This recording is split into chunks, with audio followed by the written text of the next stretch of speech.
Hello and welcome to today's Wild Hearthstone deck tech and gameplay video on an update to Arms Warrior. Arms Warrior basically is very close to a Bomb Warrior in that we want to get Wrenchcaliburs early and often, either through drawing the card itself, or getting additional copies with cards like Hoard Pillager, or buffing it with things like Weapon Expert, and even cards like a Lady Ashvane in the buffing department. We also run one Remornia Living Blade as an additional weapon and sort of removal spell. I call this an arms list because we care more about the weapon and we're not all in on the bombs. Nothing wrong with being all in on the bombs, but if you do, you just sometimes will not hit bombs and and your whole deck doesn't work. And even if the bombs don't work, our couple of weapons here and all of our weapons buffs, we can just run them down with just a lot of pirates and low to the ground, somewhat aggressive creatures as a bit of a backup plan. Of course, it's not the main thing, but hey, we take what we can get when we're trying to blow up our opponent. Thank you all for watching. Don't forget to like the video if you liked it, subscribe if you like my grab bag of content and would like to see more in the future. And if you have any sort of comments like, I don't have X, what about Y? Since really, this deck is actually, I could probably imagine some budget cuts if I worked really hard. As long as your comment is somewhat nice and constructive, I'll do what I can to respond to all that I see. Now, to game number one. And game number one with our little Arms Warrior.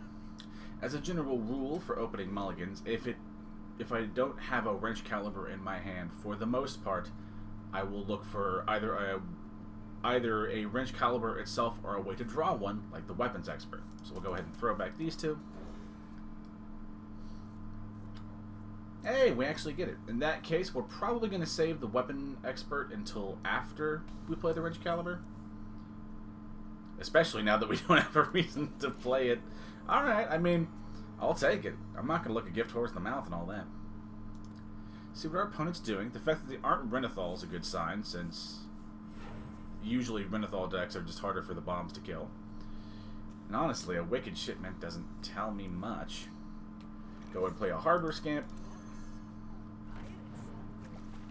Again, just trying to play really any creatures early on to just apply some pressure in addition to the weapons and the bombs is what helps take this, or helps increase the win percentage, if you will, or the amount of wins you'll just raw get a little bit more. And honestly, our opponent hasn't told us much with what they're playing, so we're just gonna be passive and go face where we can. Again, saving the Weapons Expert until after a Wrenchcalibur, although it will be Wrenchcalibur and then a Lady Ashvane, since that's just a better version, since it will also buff the other Wrenchcalibur. Another Wicked Shipment. Maybe this is some like Mark or Dane style goofy combo that'll kill me in one turn, which is possible. But I'm not adverse to it. Oh, you have coin, I guess. Are you that committed to what's in your hand? Okay, I was about to say. Touch of the Nathrezim. Nope, just burns the coin. Cool, we'll take it. Since odds are, I'm going to assume anyway, that there's some sort of combo-y shenanigan stuff. Again, we're just going to go face often, which is what the deck wants to do anyway, but sometimes you can, you know, use your weapon charges and some of the controlling tools that are in the deck to, like, fight for the board. Ooh, Vandar. Alright. In moments like this, we'll go ahead and take one of our weapon charges to get rid of... Well, actually, I don't think I need to. I have a Dread Corsair, and yeah, we just want to apply pressure. I was going to say, originally before I second-guessed myself, this was a moment where if we wanted to, we could use one of the Wrenchcalibur charges to get rid of the Vandar Stormpike, but having a Dread Corsair means he already has to go through a taunt anyway. Maybe he has like a Defile or Plague of Flames? Maybe? I mean, you could still have a Defile, but yeah, there's no reason why. Okay, whatever. Honestly, I think I'm just going to double Weapons Expert and just bonk our opponent in the dome. Not only can they not... oh, I didn't even think we killed him. I didn't do the math. Okay. Okay. I'm gonna be honest. Most wins aren't that clean, but footage is footage, and it does show the deck in a sort of solitaire sense. So we'll go ahead and take it and go on to game number 2. And game number 2 with our little arms warrior list. We have a Wrenchcalibur in hand, so we're going to go ahead and keep it. Or at least keep the Wrenchcalibur.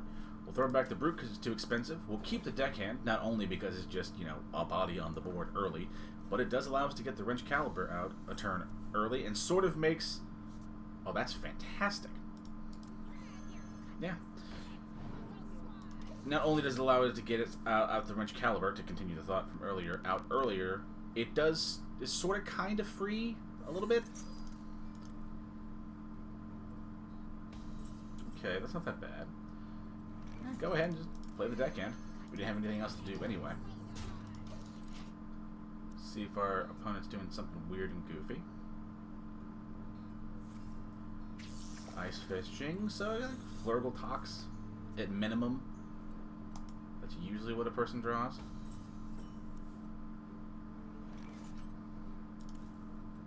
Yeah, it's tempting to play the Cannoneer first, but let's just get some damage on our opponent. Yeah! Opponent isn't doing a whole lot? Alright! I mean, extra bomb hits. We'll take damage wherever we can get it. We are not that picky. Flurgle Tox is 3 mana, so they could fire it away. But I'd be very surprised if they do. Chain gang is kind of normal. Cannoneer, sure. Go ahead and bonk into one. Maybe get lucky with a cannon shot and send one of the deckhands going face. Or both of them. Hell yeah.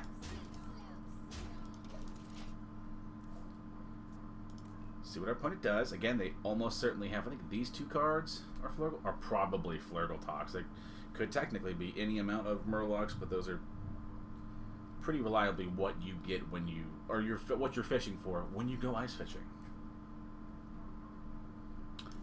See what our opponent's doing. They're at 12. We don't have a weapon, which isn't great, but again, we can just play some pirates and just kind of bonk them in the head with those. Come on, opponent. Okay. Well, normally I was going to keep... I mean, yeah, sometimes you just run opponents down, like we talked about in the first game. Normally I try to keep these both games to videos to a couple of games to kind of just show the idea of the deck, but these have been 2 remarkably short games, so we'll go ahead and do a 3rd game. So now, on to game number 3. And the rare game number 3 with our little arms warrior. Again, we have Wrenchcaliburs, additional copies, things to do. A lovely hand. I don't think we're gonna need to coin anything out early on. See if... Are they also Renethal? Okay, yeah. This is one of those... I'm glad we went to a 3rd game on top of just needing the footage.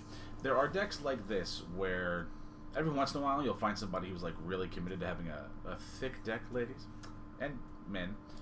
But when they do that, it sort of makes the Wrenchcalibur angle a little less... It's not bad, but it just like it does hurt because it just the odds of them drawing the damn thing is just less. There's no real way around it. Okay, there's a dredge. Oh, what that? I mean, maybe our opponent's just... Well, I was gonna say an all legendary, but those 2 things prove that's not the case. Go ahead and play the Scamp. Just go face.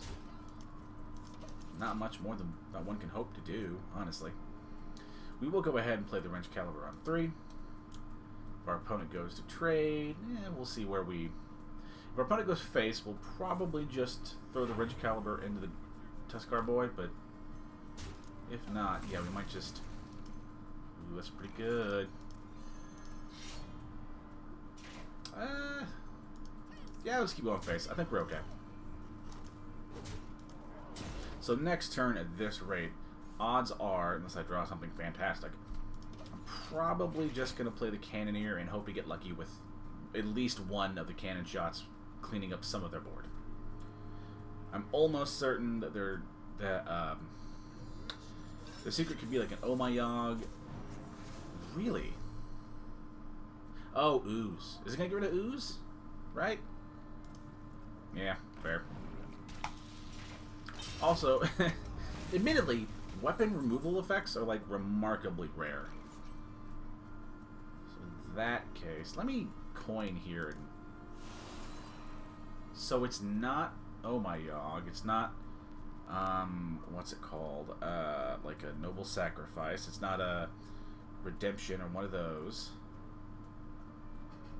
Is it that one where if you don't take damage for a turn? Okay, in that case, we're gonna probably need to play a little controlling, because most of our damage, we try to go aggressive, isn't gonna stick, since if they have Reno, or sorry, if they have Zephyrus, they probably have Reno, therefore damage isn't gonna really stick. Get the fuck out of here!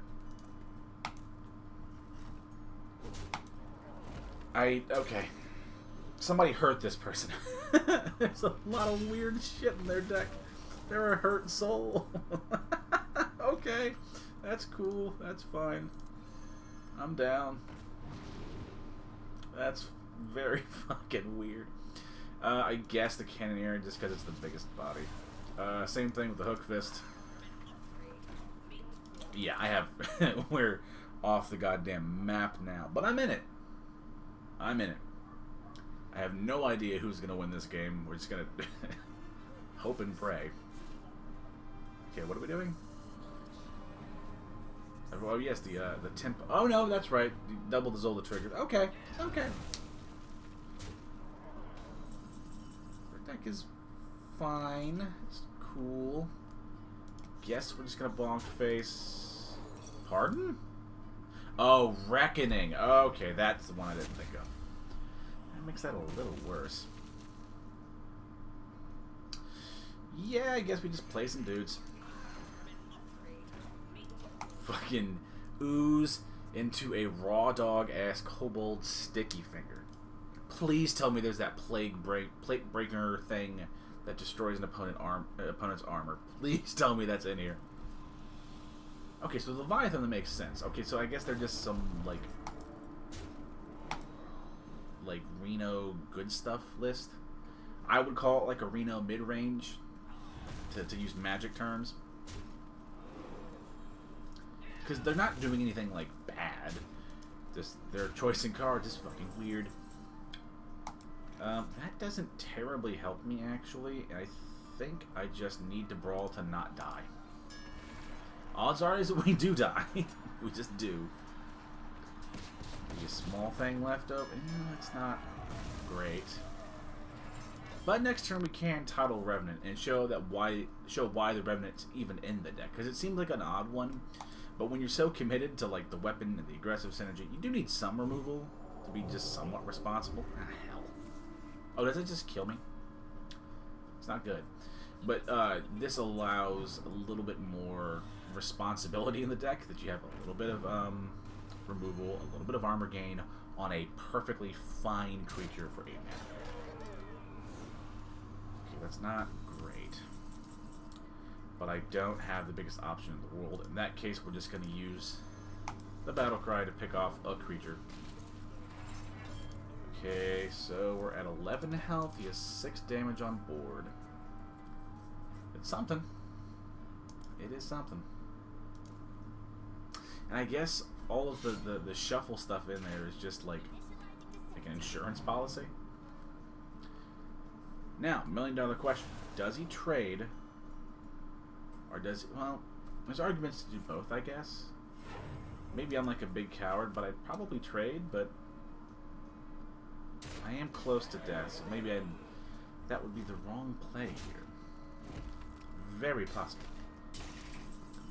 Oh, well, that's terribly helpful. Boy. How do I do this? I think I have to bonk here. So I think we're dead anyway. Yeah, we're dead no matter what we do, so in that case, go out in a blaze of glory, draw some cards, even though it won't matter yet. and then just try and get lucky with pings, even though he just kills us with a weapon.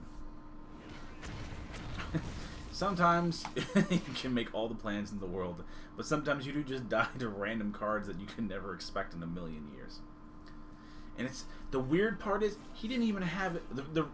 Okay, he sort of had some access to it in the form of Zephyrus, like sideboard cards, to use a Magic term. I would be very unsurprised if he didn't have like an ETC or something, because ETC is a way for basically any deck now, because assuming you get it when it's free, to sort of have access to a sideboard. So there's no reason to run like the Sticky Finger or what I imagine the Plague. There's like cards you don't need to eat up slots in your deck for. Though admittedly our opponent didn't care about anything and started out with like a 50 card deck or something goofy. But that was honestly a pretty good video, and yeah, showed the deck off in a pretty good light. Thank you all for watching. Don't forget to like the video if you liked it, to subscribe if you like my grab bag of content and would like to see more in the future.